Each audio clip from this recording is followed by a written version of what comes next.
I've built 5 closets. They're all completely different approaches, different costs, different skill levels required, but they all work beautifully for their specific situation. And here's what I've learned. There's no one right way to do this. The approach that works for one closet might be totally wrong for another. It totally depends on what you're working with, your space, your budget, how much time you have, whether you want to DIY or keep it simple. Today I'm breaking down all 5 closet builds, the actual process, what they cost, a few pros and cons of each build, and most importantly, which one might actually be right for your situation.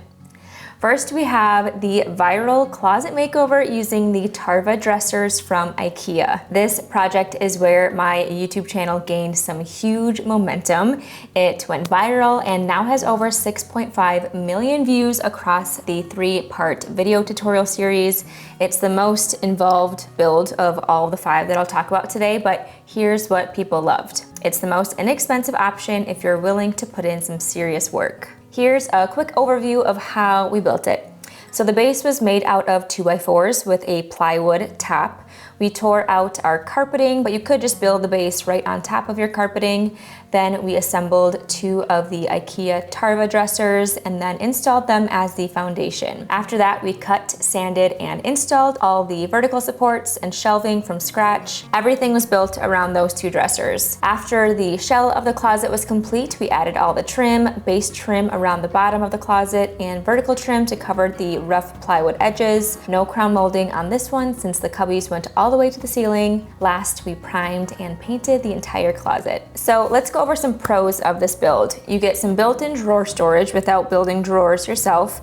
The Tarva dressers are affordable and functional. If you already own dressers you love or can thrift a pair of dressers, you're building around a solid foundation. The best part with this build is that you can maximize every single square inch because you're building custom to your exact space. The cons of this build, the shelves aren't adjustable because they're built directly in. You could make adjustable shelves, but that's an added cost and more time involved. And we were on a major budget for this project. There's a ton of cutting and sanding. I mean, a lot. And you need serious space to accommodate for that sanding, cutting, and assembly. You're measuring constantly to make sure everything's square and level. And because of that, this took the longest of all 5 closets. And since you're working with unfinished wood, you have no choice but to stain or paint. Cost breakdown. So back in 2020, this closet cost $970 to build. With today's pricing, the same build would probably land around $1,300. So the 2 IKEA Tarva dressers used to be $150 a piece. Now they are $250. So the dressers would cost $500 total. Lumber would be about $655. The caulking and drywall patching would be about $17. And then we have the clothes rods and the holders, and that would run about $74. Last, the paint, primer, spray paint I have for $111. So all in, we're at $1,357. I have a 3-part YouTube series on this build and a full tutorial on my website breaking down the tools and the materials needed for this project. I will link that in the description below. This closet was very time consuming, but the finished product is gorgeous, and this build process cost way less than the other closet builds I'm going to show you. If you're not afraid of using a few basic power tools, if you have the time, if you want a cost-effective option, if you already have dressers or a piece you want to build around, this build might be right for you. Next, we have the built-in IKEA Pax wardrobe with sliding glass doors. This one solves a specific problem. You have a room without a closet and you want it to look like a designed built-in piece, not like you just shoved storage in a corner. The sliding glass doors are what make this look premium, built-in, intentional, like you planned this space carefully. After expanding our master bathroom into the original walk-in closet, we were left closetless, and this was a great option to add in tons of storage space without taking up too much space in our already very small master bedroom. The process to build this was pretty straightforward. We assembled the IKEA Pax units per the instructions, secured them to the wall and to each other. To elevate the build further, I added base trim and crown molding around them to match the same trim work as the rest of the house. Last, I primed and painted everything, then added the glass doors and interior organizers. Let's talk the pros of this build. It's space efficient, it looks incredibly high-end, you have endless customization options, you can do basic doors, mirrored doors, colored doors, textured doors. With this type of wardrobe, that's all doors, all the vertical seams are covered, so there's no need to cover them with extra trim. Plus, no need to keep things clean and organized 100% of the time since everything is behind those doors. This was a small room, so the mirrors not only served as our full body mirror, but also bounced a lot of light and kept the room looking bright and open. Here's the trade-off. The sliding doors can be very annoying if you're using this closet constantly. We each had a side behind the glass doors and could only access one side at a time, so there was some extra patience required there. They look beautiful, but they're not the most functional for a primary room where you're in and out every day. Let's do a cost breakdown. So the IKEA receipt was $2,125. That was for 2 of the 19-inch wide wardrobes and 2 of the 29-inch wide wardrobes, plus all the interior components, sliding glass doors, and 2 swing out doors. The trim was about $65, that's base trim and crown molding. Paint ran about $80 and hardware was $20. So that's a total of $2,290. This type of wardrobe is great to use anywhere you want a polished, designed look without the high-end price tag. Perfect for guest rooms, kids rooms, craft rooms, things like that. The combination of IKEA's flexibility plus good trim work makes this feel like a $5,000 custom build when you might spend a fraction of that. You can find the link to this build in the description below. Next, we have the split IKEA Pax wardrobes. I did these in my son's nursery at our last house and painted them this pretty golden yellow color.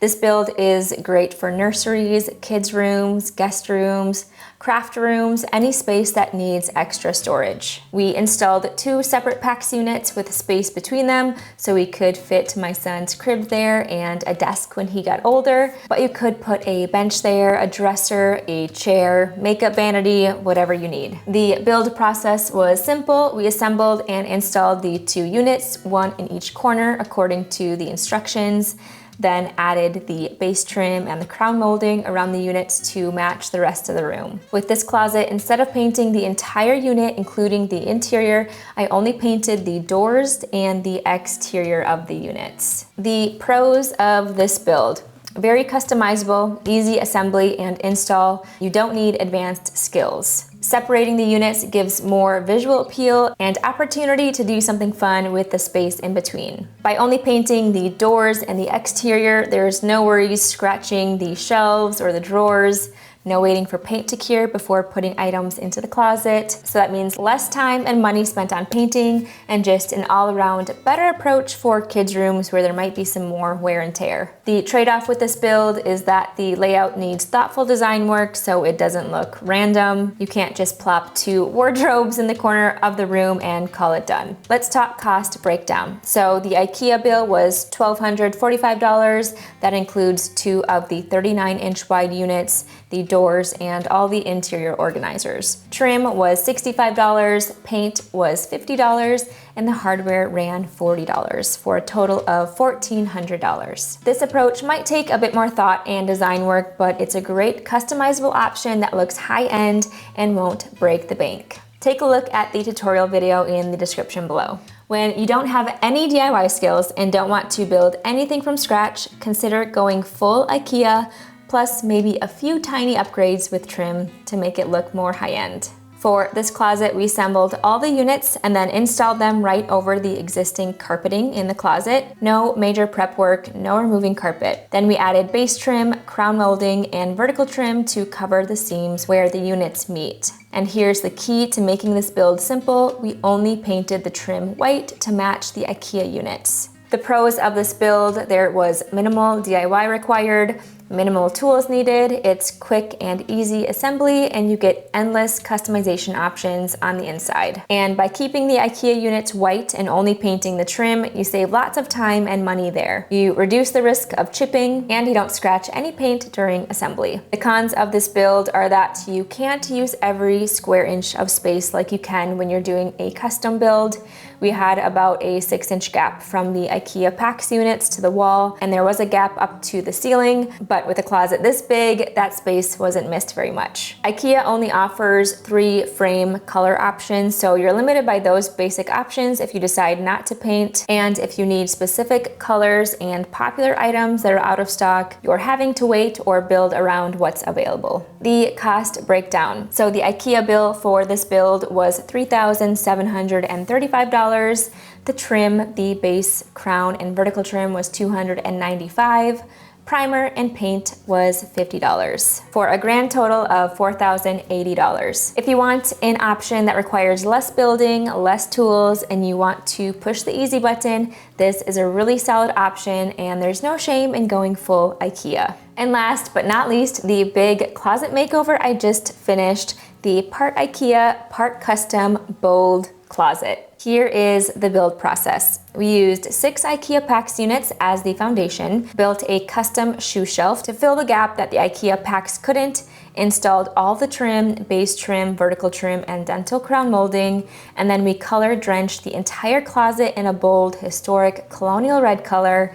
We added wallpaper on the ceiling and loaded it with high-end organizers. Let's talk the pros of this build. We really maximized every inch of space, doing mostly IKEA and part custom to fill in the gaps and extra space. We wanted a more elevated, high-end look, and IKEA has the ability to choose those more premium products and organizers. The bold paint color makes it feel designed and intentional. The trim makes it look built in, and the organizers make it function beautifully. The cons of this build: we spent lots and lots of time prepping the units for paint and painting them. It's also expensive to paint IKEA the right way, making sure you have the right primer and paint. Without using the IKEA corner units, there is hidden storage, but this layout works for us so we can stow away seasonal items. Let's talk cost breakdown. So the IKEA Pax system for this closet ran $2,305. That is 6 of the 39-inch wide units. That cost also includes all of the shelves, all the drawers, a bunch of the accessory organizers, and hanging rods. The custom shoe cabinet was $180. I made that out of 3/4-inch plywood and some 1x12s for the shelves. The trim work was $200. That included the base trim, the crown molding, and the vertical trim. I used a more premium primer and paint that ran about $168, and then the drawer pulls were $60. So we have a total of $3,070. This closet took a lot of time. It required skill, it required tools, but the result is a luxury space for a fraction of the cost of hiring a professional to do the same job. You can find this build linked in the description below. So here's what I learned about building all 5 closets. It totally depends on your budget, your skill level, how much time you actually have, and what you're willing to tackle. If you have a smaller budget and you're willing to learn some DIY skills, the viral Tarva closet proves you can build something stunning for way less money if you're willing to put in the work. You're choosing to invest more of your time instead of your money, and that's a valid choice. If you want ease and endless customization options, go with more IKEA. You can customize the interiors exactly to your needs and your budget. You get flexibility without the construction headaches. And if you have a piece you want to build around, a dresser you love, a cabinet, or something you already own, use it.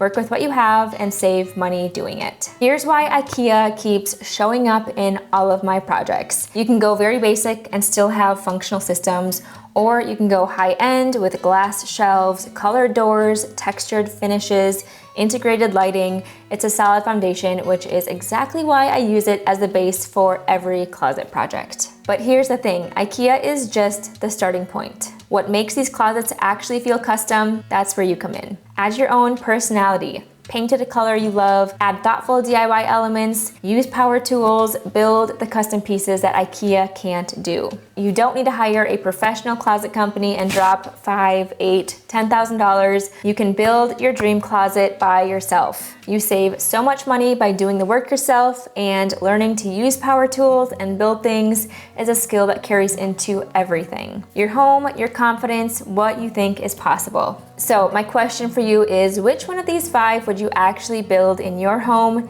And if you've used a genius IKEA hack that we haven't talked about, let us know in the comments. If building a dream closet sounds amazing, but you're nervous about the DIY side, Make sure you're subscribed so you can keep learning and building along with me.